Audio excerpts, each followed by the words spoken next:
इस पार्ट का जो हमारा लास्ट टॉपिक है वह है कलन विधि से गति के समीकरणों का निगमन करना। तो आइए देखते हैं कि सबसे पहले देखिए हमने ग्राफी विधि से, इसके पहले वीडियो में हमने ग्राफी विधि से तीनों समीकरणों के, गति के तीनों समीकरणों का निगमन किया, जो कि गति के तीनों समीकरण आपके थे। पहला समीकरण था v बराबर u प्लस at, दूसरा समीकरण आपका था s बराबर ut प्लस हाफ at का स्क्वायर, और तीसरा समीकरण आपका है v स्क्वायर बराबर u स्क्वायर प्लस 2as। इन तीनों समीकरणों को हमने ग्राफी विधि द्वारा इन तीनों समीकरणों को बारी बारी से निगमन किया। आज के इस वीडियो में हम कलन विधि द्वारा इन तीनों समीकरणों का निगमन करेंगे। देखिए वीडियो काफी ज्यादा इंपॉर्टेंट है और वीडियो एकदम सीक्वेंस से सहज, सरल और आसान भाषा में विद कंसेप्ट आपको सारे टॉपिक्स बताए जाएंगे। तो आइए बिना देर के वीडियो को, एक कंडीशन इसमें देखिए हमें मानना पड़ेगा कि हमने माना है कि समय जो है आपका, समय t बराबर 0 पर जो वस्तु का वेग है, वस्तु का क्या है, वेग है, वह कितना है, u है। और समय बढ़ जब जाता है, समय बढ़ के t जो है t हो जाता है, तब उसका वेग जो है, समय t बराबर t पर उसका वेग कितना हो जाता है, v हो जाता है। यह हमारे पास क्या है, एक कंडीशन दिया हुआ है। देखिए इसमें जो आपका समाकलन आएगा, उस समाकलन को मैं आपको इस तरह से बताऊंगा कि आपने नहीं पढ़ा है अगर, तो भी अगर मेरी बातों को आप ध्यान देते हैं तो समाकलन आपको अच्छे से आ जाएगा। हालांकि इसके बाद का जो पार्ट स्टार्ट होगा उसमें मैं अवकलन और समाकलन आपको अच्छे से पढ़ाऊंगा। फिलहाल आपको मैं यहाँ पे जो बताते जा रहा हूँ उन सब बातों को अच्छे से सावधानपूर्वक आपको ध्यान देना है। तो आइए देखते हैं कि इसमें कलन विधि द्वारा समीकरणों को निगमन कैसे करते हैं। तो हमने देखिए एक कंडीशन ये आपका हमने ले लिया है कंडीशंस। अब इसके बाद हम जानते हैं क्या, कि जो आपका त्वरण होता है, क्या होता है, त्वरण। तो त्वरण को हम कहते हैं, वेग परिवर्तन की दर को त्वरण कहते हैं। यानी कि आपका ये आपका होता है dv बटे dt, जो a का मान होता है, a बराबर आपका होता है dv बटे dt। अगर dt को हम इधर भेज दें तो a इंटू कितना हो जाएगा, dt बराबर कितना हो जाएगा, dv। अब यहाँ पे हम क्या करते हैं, दोनों पक्षों में हमें क्या लेना होगा, समाकलन लेना होगा। तो हम यहाँ पे लिखते हैं कि दोनों पक्षों में समाकलन लेने पर उचित सीमा में, दोनों पक्षों में उचित सीमा में, अभी एक एक बात का अर्थ आपको बताऊंगा। उचित सीमा में समाकलन लेने पर, समाकलन लेने पर, दोनों पक्षों में उचित सीमा में समाकलन लेने पर, यानी समाकलन का चिन्ह देखिए इस प्रकार से होता है। तो इधर भी हम समाकलन ले लिए, a इंटू dt बराबर, इधर भी हमें समाकलन लेना होगा, ये कितना हो जाएगा, dv। और उचित सीमा में का मतलब ये हुआ कि देखिए एक इसमें सीमा लगती है कि जो आपका d के साथ जो लिखा होगा उसके हिसाब से, वह जिस हिसाब से बदलेगा इसकी सीमा उस हिसाब से लिखी जाएगी। तो t कहां से कहां तक जा रहा है, 0 से t तक, तो इसकी सीमा जो है 0 से t तक जा रही है।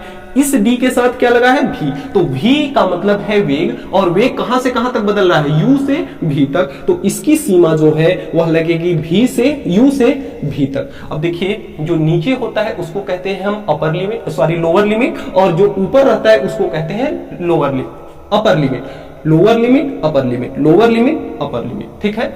दूसरा चीज कि जो चीज कभी नहीं बदलती, जो चीज नहीं बदलती है उसको हम क्या करते हैं, समाकलन से बाहर निकाल लेते हैं, उसका समाकलन नहीं होता। तो यहाँ पे जो a है, त्वरण है, वह निश्चित है, तो a आपका बाहर निकल जाएगा। समाकलन किसका होगा, 0 से t तक इंटू dt का, बराबर यहाँ पे किसका समाकलन होगा, u से v तक, किसका, dv का, किसका समाकलन होगा, dv का समाकलन होगा। अब आइए यहाँ पे करते हैं। देखिए समाकलन का एक सूत्र होता है कि अगर आपका समाकलन dx लिखा हुआ है तो इसका समाकलन कितना होगा, x होगा। अगर आपका समाकलन इंटू dy लिखा है तो इसका समाकलन y होगा। अगर समाकलन इंटू dz लिखा हुआ है तो इसका समाकलन क्या होगा, z होगा। यानी कि d के साथ जो भी लिखा होता है वह क्या होता है, हट जाता है। तो तो यहां पे देखिए अगर dv लिखा हुआ है, समाकलन dv है, तो जैसे dy का समाकलन y, dx का समाकलन x, तो उसी प्रकार से dv का समाकलन v और dt का समाकलन t हो जाएगा। तो यहाँ पे a आपका बाहर है, a को बाहर रख लेते हैं और समाकलन जब हटाते हैं तो गुरु कोष्टक में लिखते हैं और dt का समाकलन क्या हो जाएगा t, और लिमिट कहां पे लगा है 0 से t तक, तो लिमिट क्या हो जाएगी 0 से t तक। इसी प्रकार से यहां पे आपका बराबर है, गुरु कोष्टक में इसको भी लिखेंगे, dv का समाकलन क्या होगा v होगा और लिमिट यहां कहां तक लगी है u से कहां तक लगा है v तक। अब लिमिट को हम इस्तेमाल कैसे करते हैं? लिमिट का इस्तेमाल सबसे पहले हम क्या करते हैं, upper limit minus lower limit. Upper limit यानी कि यहां पे जो लिखा हुआ है ऊपर वाले को सबसे पहले इसके जगह पे लिखेंगे, फिर नीचे वाले को इसके जगह पे लिखेंगे माइनस चिन्ह के साथ। तो यहाँ a है आपका, तो अपर लिमिट जब लिखा जाएगा यानी t के जगह पे अपर क्या है t है, तो t के जगह पे t लिखा जाएगा तो t होगा, और माइनस चिन्ह के साथ लोअर लिमिट, तो लोअर लिमिट कितना है 0 है। बराबर यहां पे आपका अपर लिमिट कितना है v है, तो v के जगह पे कितना लिखा जाएगा v, और माइनस चिन्ह के साथ लोअर लिमिट, तो लोअर लिमिट कितना है u है, तो v के जगह पे कितना लिखा जाएगा u लिखा जाएगा। अब यहां पे देखिए 0 निकलेगा तो ये आपका हो जाएगा 80 बराबर v माइनस u को इधर भेज दें तो यहां आपका v बचा, तो v बराबर u इधर आएगा तो प्लस का u हो जाएगा और साथ में प्लस का कितना हो जाएगा 80, और यही आपका गति का प्रथम समीकरण है। तो इस प्रकार से हम कलन विधि से गति के प्रथम समीकरण को सिद्ध कर सकते हैं। अब आप एक इसका स्क्रीनशॉट लीजिए, फिर हम आगे चलते हैं गति के दूसरे समीकरण को देखते। तो अब देखिए हम सिद्ध करते हैं कलन विधि से गति के दूसरे समीकरणों को। इसके लिए हम मान लेते हैं कि वस्तु की स्थिति जो t बराबर 0 पर है, उसमें t बराबर 0 पर वह कितनी दूरी चली है, दूरी बराबर कितना चला है 0। अगर समय t बराबर t हो जाता है तो वह दूरी किसके बराबर चलती है, s के बराबर दूरी चलती है। अब देखिए इसके लिए हम लेंगे किसको, वेग को, और वेग बराबर होता है विस्थापन बटे समय, विस्थापन या दूरी बटे समय। देखिए और तात्कालिक वेग या तात्कालिक चाल को जब हम डिस्कस कर रहे थे तो हमने बताया था कि वहां पे ds बटे क्या हो जाता है, dt हो जाता है। अब यहां पे देखिए क्या करते हैं, dt को अगर इधर ले आते हैं तो यहां पे आपका क्या बचेगा, ds बचेगा, और dt यहां पे आएगा तो v इंटू कितना हो जाएगा, dt हो जाएगा। अब v का मान हम गति के प्रथम समीकरण से जानते हैं कि v बराबर होता है u प्लस at, तो इस v के जगह पे हम u प्लस at रख लेते हैं। तो यहाँ पे आपका ये ds है बराबर v के जगह पे हमें रखना है u प्लस 80, और साथ में इंटू में क्या है, यहाँ 80 है। 80 का जब गुणा होगा तो यहाँ पे ds बराबर कितना हो जाएगा, u इंटू आपका हो जाएगा 80, सॉरी 80 नहीं है, यहाँ dt है, तो u बराबर कितना हो जाएगा, dt हो जाएगा, और प्लस का 80 इंटू कितना हो जाएगा, dt हो जाएगा। अब यहां पे देखिए हमें उचित सीमाओं के अंदर फिर से समाकलन लेना है, तो लिखते हैं हम कि दोनों पक्षों में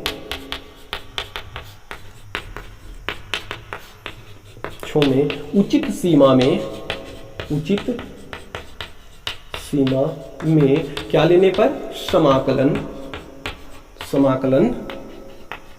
लेने पर। तो यहां पे जब समाकलन लिया जाएगा तो ये आपका हो जाएगा समाकलन ds, और बराबर ये आपका हो जाएगा समाकलन u इंटू dt, और प्लस का समाकलन 80 इंटू dt, 80 इंटू कितना हो जाएगा, dt हो जाएगा। अब यहां से देखिए u आपका बाहर निकल जाएगा और a आपका बाहर निकल जाएगा। सीमा, इसमें सीमा हमें लगाना है, सीमा कहां से कहां तक, देखिए दूरी जो है कहां से कहां तक जा रही है, 0 से s तक जा रही है, तो यहां s के साथ जो d के साथ लिखा रहता है उसके हिसाब से क्या लगता है, सीमा लगती है। तो d के साथ क्या लिखा है, s, और s कहां से कहां तक बदल रहा है, 0 से s तक, तो इसकी जो लिमिट है 0 से कहां लग जाएगी, s तक लग जाएगी। इस d के साथ t लिखा हुआ है, t 0 से t तक जा रहा है, तो इसका लिमिट 0 से t तक, यहां भी dt के साथ t लिखा है तो 0 से कहां तक जाएगी, t तक जाएगी। अब देखिए यहां से ये जो आपका समाकलन है ये 0 से कहां जा रहा है, s तक इंटू ds है, बराबर u आपका कांस्टेंट है, तो u तो आपका क्या होगा, बाहर निकल जाएगा, तो u आपका यहां पे बाहर निकल जाएगा। समाकलन कहां से कहां तक, 0 से t तक, और इंटू में क्या हो जाएगा, dt हो जाएगा, और प्लस का यहां भी आपका a बाहर निकल जाएगा, लिमिट कहां से कहां तक, 0 से t तक, और यहां बचेगा आपका t इंटू dt। कितना हो जाएगा t इंटू डी टी। अब आइए हल करते हैं इसको। ds का हमने बताया था कि dx का जो समाकलन होता है x होता है और dy का जो समाकलन होता है कितना होता है y होता है। तो ds का समाकलन कितना हो जाएगा, यहां से ds का समाकलन s हो जाएगा और लिमिट कहां से कहां तक है 0 से s तक, तो 0 से s तक हो जाएगी। बराबर u साथ में है dt का, जैसे dx का समाकलन x, dy का समाकलन y, उसी प्रकार से dt का समाकलन कितना हो जाएगा t हो जाएगा और लिमिट कहां है 0 से t तक है। प्लस a बाहर है, a को बाहर लिख लिए और t इंटू dt है। अब देखिए यहाँ पे जो समाकलन अगर आपका x इंटू dx लिखा हुआ है तो इसका समाकलन देखिए, जैसे x की घात यहाँ पे कितनी है 1 है, तो यहाँ पे घात कितनी हो जाती है 1 प्लस 1 बटे 1 प्लस 1। कभी भी जब इस प्रकार से समाकलन आता है कि x इंटू डी एक्स हो तो x की घात अगर 1 है तो घात में 1 प्लस 1 करते हैं और नीचे भी 1 प्लस 1 करते हैं। अगर x square into D x है तो यहाँ पे 2 प्लस 1 और यहाँ भी करते हैं 2 प्लस 1, यानी घात में 1 जोड़कर उतने का ही भाग नीचे भी दे देते हैं। तो यहाँ पे t की घात कितनी है 1 है, तो आपके ये हो जाएगा t 1 प्लस 1 बटे 1 प्लस 1 और ये लिमिट कहां से कहां तक लग जाएगी 0 से t तक। लिमिट कहां से कहां तक है 0 से t तक है। तो यहां पे s पे अगर अप्लाई करेंगे तो upper limit minus lower limit, तो अपर लिमिट s है तो s के जगह पे s माइनस लोअर लिमिट 0 है तो ये कितना हो जाएगा 0 बराबर u तो आपका बाहर रहेगा ही, साथ में अपर लिमिट कितनी है t, तो t के जगह पे t माइनस t के जगह पे कितना हो जाएगा 0, तो ये आपका होगा t माइनस 0 और प्लस का a और यहां देखिए 1 प्लस 1 2 हो जाएगा तो a बटे कितना हो जाएगा 2 और अंदर आपका बचेगा t स्क्वायर। तो t स्क्वायर में जब कभी भी लिमिट लगेगी t के जगह पे क्या रखा जाएगा t रखा जाएगा। एक स्टेप इसको और कर लेते हैं, 0 से कितना तक है t तक है। अब यहां से देखिए s में से 0 निकला आपका s, u t में से 0 निकलेगा t ही बचेगा और u में t का गुणा होगा तो ये आपका हो जाएगा ut और प्लस ये आपका है a बाई 2 टी स्क्वायर। इसमें जब लिमिट लगेगा तो t के जगह पे आपका पहला लिमिट क्या है, अपर लिमिट कितना है t है, तो t के जगह पे आपका t होगा तो t स्क्वायर हो जाएगा माइनस t के जगह पे 0 है तो 0 का स्क्वायर हो जाएगा। अब यहाँ पे देखिए s बराबर ut प्लस a बाई कितना है 2 है, साथ में कितना है t स्क्वायर है, कितना है t स्क्वायर है, 0 का स्क्वायर 0 ही होगा तो ये आपका हो जाएगा इनटू में t का स्क्वायर। अब यहां से अगर इसको थोड़ा सा रीअरेंज फॉर्म में लिखे तो ut प्लस 1/2 को हम बाहर रख लेते हैं और a में t स्क्वायर का गुणा होगा तो at का स्क्वायर, और यही आपका है गति का दूसरा समीकरण। s बराबर ut plus half at square, s बराबर ut plus half at square. तो इस तरह से हम गति के दूसरे समीकरण को सिद्ध कर सकते हैं। यहाँ पे देखिए क्या है, थोड़ा सा आपको कंफ्यूजन अगर होगा, जहां पे आपको नहीं समझ में आता है वहां पे वीडियो को पॉज करेंगे, वीडियो को बैक करके फिर से देख लेंगे तो यकीन मानिए कि आपको समझ में आ जाएगा।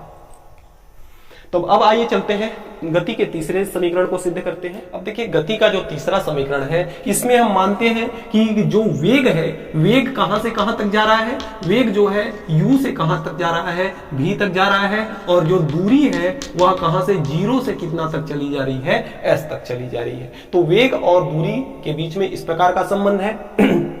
अब देखिए अगर इसमें हम ले वेग बराबर तो v बराबर आपका त्वरण बराबर अगर ले लें a बराबर, तो त्वरण का सूत्र होता है dv बटे कितना dt। अब इस dv बटे dt में अगर हम अलग से क्या कर दें dx बटे dx का गुणा कर दें, कट के 1 हो जाएगा, मान में कोई परिवर्तन नहीं होगा। तो इसको थोड़ा सा रीअरेंज करके अगर लिखे तो इसको हम इस प्रकार से लिख सकते हैं कि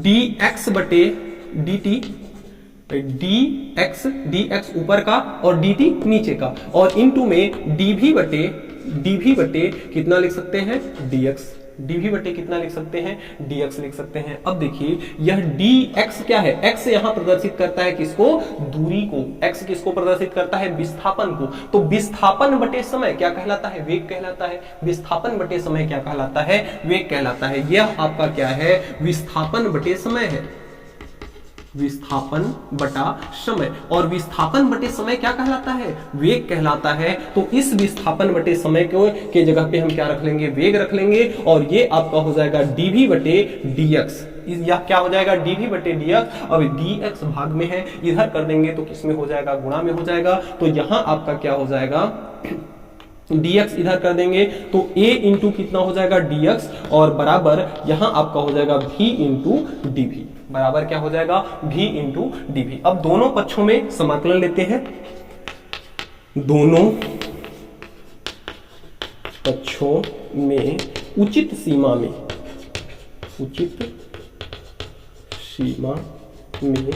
समाकलन में क्या करते हैं, हाँ समाकलन लेते हैं। तो यहाँ पे समाकलन आपका a तो कांस्टेंट है, a बाहर निकल जाएगा, इंटू dx हो जाएगा, बराबर v आपका क्या यहाँ पे समाकलन v तो बाहर नहीं निकलेगा, v इंटू कितना हो जाएगा dv हो जाएगा। अब देखिए समाकलन जो होता है, लिमिट जो है समाकलन का उचित सीमा में लेना है, और सीमा जो लगती है वह d के साथ जो लिखा होता है उसके हिसाब से लगती है। तो जो x है, दूरी है 0 से कहां तक जा रही है, s तक जा रही है, तो ये कि कहां से कहां तक जाएगा, ये आपका जाएगा 0 से s तक। और यहां पे v जो है u से कहां जा रहा है, v हो रहा है, तो u से कहां तक जाएगा, v तक जाएगा। अब इसको अगर